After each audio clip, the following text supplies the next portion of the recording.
北斗の拳のケンシロウ。荒れた世界でただ一人静かに立つ男がいる。その静けさがやがて全てを語り始める。聞いていきます。ケンシロウ、北斗神拳第64代伝承者。だがその本質は最強の男ではない。まず語るべきは彼の静けさだ。荒廃した世界で最も静かな男。この静けさこそがケンシロウの核になる。ケンシロウは怒りで動かない。憎しみで動かない。復讐でさえ彼の中心ではない。彼を動かすのはただ一つ、守るという意志。北斗神拳は殺人剣と呼ばれる。だがケンシロウはそれを救うために使う。この矛盾が彼の人格を形作っている。力を持ちながら力を誇示しない。必要な時だけ歯を抜く。ケンシロウの強さは技術ではない。精神の強度だ。どれだけ傷ついても折れない。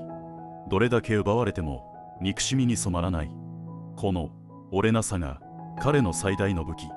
彼は幼い頃から北斗神拳を叩き込まれた。だが北斗の修行は技よりも心が中心。怒りを捨てる。執着を捨てる。恐怖を捨てる。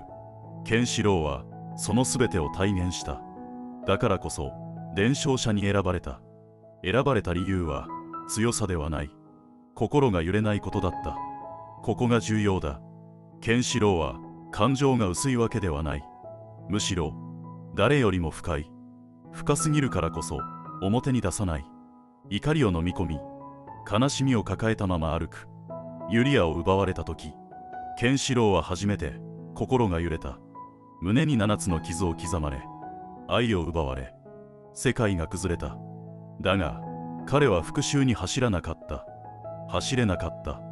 復讐よりもユリアを取り戻すことが目的だった。ここにケンシロウの本質がある。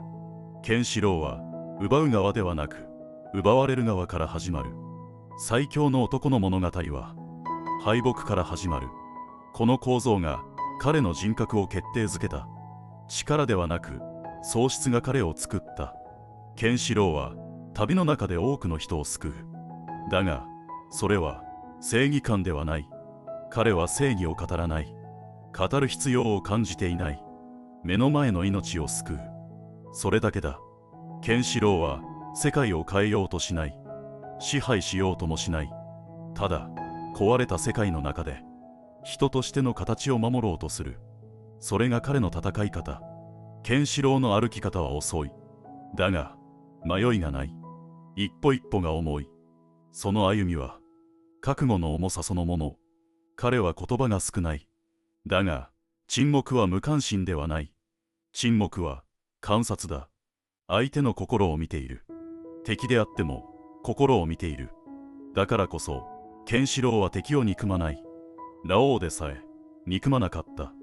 時を尊敬し、邪義を憐れみ、真を許した。ケンシロウは敵を倒すのではなく敵の生き方を終わらせる。その違いが大きい。北斗神拳は相手の生を断つ剣。だがケンシロウは心の決着をつけてから剣を振る。ケンシロウの戦いは技の勝負ではなく心の勝負。相手の覚悟を見てその覚悟に応じた拳を出す。だからこそケンシロウは残酷ではない。むしろ優しすぎる。優しさが深すぎて拳に変換される。それが北斗神拳の矛盾。ケンシロウは泣かない。だが泣けないわけではない。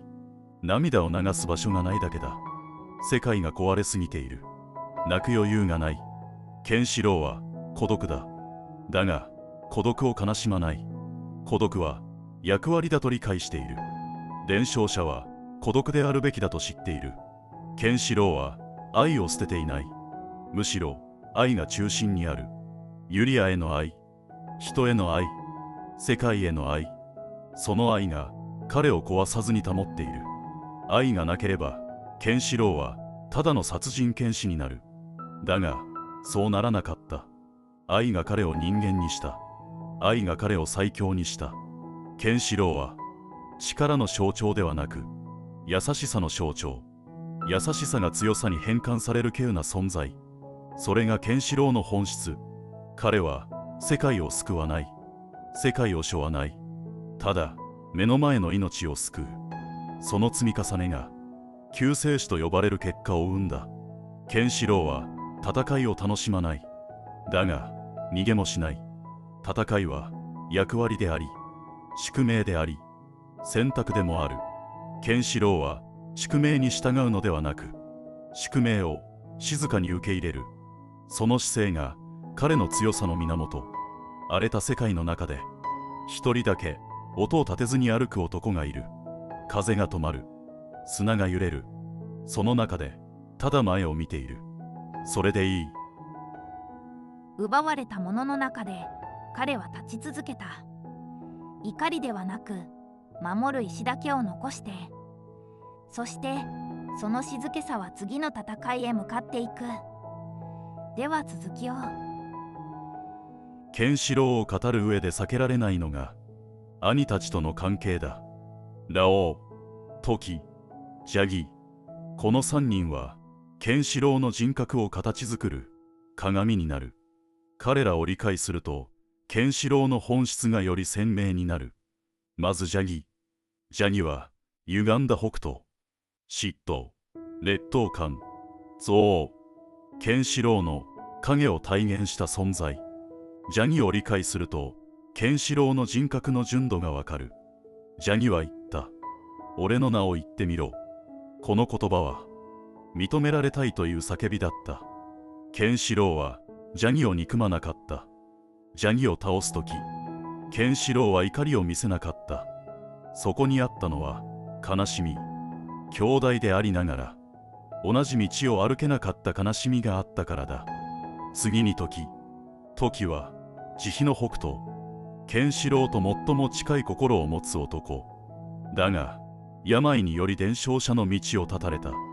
ケンシロウはトキを尊敬していた。トキはケンシロウにとって理想の兄だった。優しさと強さの両立、ケンシロウが目指す姿の一つ。だがトキは言った。お前が伝承者でよかった。この言葉はケンシロウの心を支えた。自分の優しさが弱さではないと知った。優しさこそが北斗の本質だと理解した。トキはケンシロウの心の師だった。最後にラオウは力の極致を体現した男。恐怖を捨て天をつかもうとした。ケンシロウとは対極に見えるが、実は同じ根を持つ。二人とも救いたいという願いを持っている。ただし方法が違う。ラオウは力で救う。ケンシロウは心で救う。ラオウはケンシロウを認めていた。だが同時に恐れていた。心の強さでは勝てないと知っていた。ケンシロウはラオウを憎まなかった。ラオウの孤独を理解していたからだ。ラオウとの戦いは拳ではなく思想の衝突だった。どちらが正しいかではなく、どちらが人を救えるかの勝負。ケンシロウは静かに勝った。ケンシロウは敵を倒すのではなく、敵の生き方の終わりを見届ける。それが北斗神拳の哲学であり、ケンシロウの生き方。そしてユリアはケンシロウの中心だ。だが恋人という枠では語れない。ユリアはケンシロウの人間性の源。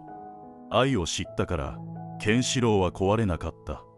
ユリアを失った時、ケンシロウは最強の男ではなく、ただの人間になった。その弱さが彼を強くした。喪失がケンシロウの優しさを深めた。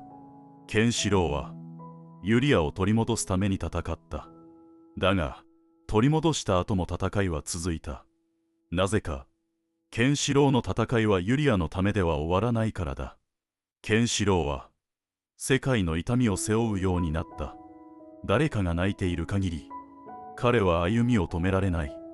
それが救世主と呼ばれる理由。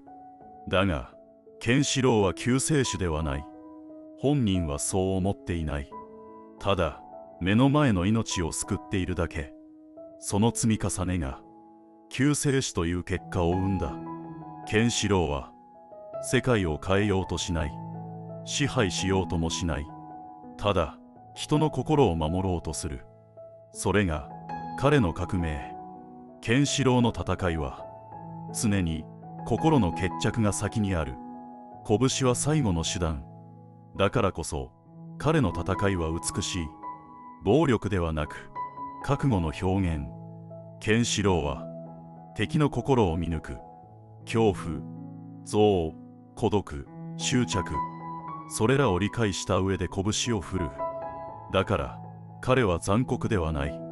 ケンシロウは怒りの拳を使わない。怒りは技を鈍らせ、心を曇らせる。北斗神拳は心の透明さが必要。ケンシロウは透明な心を持つ。だからこそ最強になった。技ではなく心が最強。これがケンシロウの本質。ケンシロウは孤独を受け入れている。孤独は悲しみではなく役割だと理解している。伝承者は孤独であるべきだと知っている。ケンシロウは終わりのない旅を続ける。世界が壊れている限り彼の旅は終わらない。それが宿命。だがケンシロウは宿命に従わない。宿命を静かに受け入れる。その姿勢が彼の強さの源。抗わず飲まれずただ歩く。それがケンシロウ。ケンシロウは最強でも特別でもない。ただ目の前の命を見ている。ただ背負ったものを下ろさずに歩いている。その背中は誰も越えられない。ただ背負い続ける、その姿だけが残る。言葉は少なくても歩みは止まらない。その重さが全てを物語っていた。また次回の主役でお会いしましょう。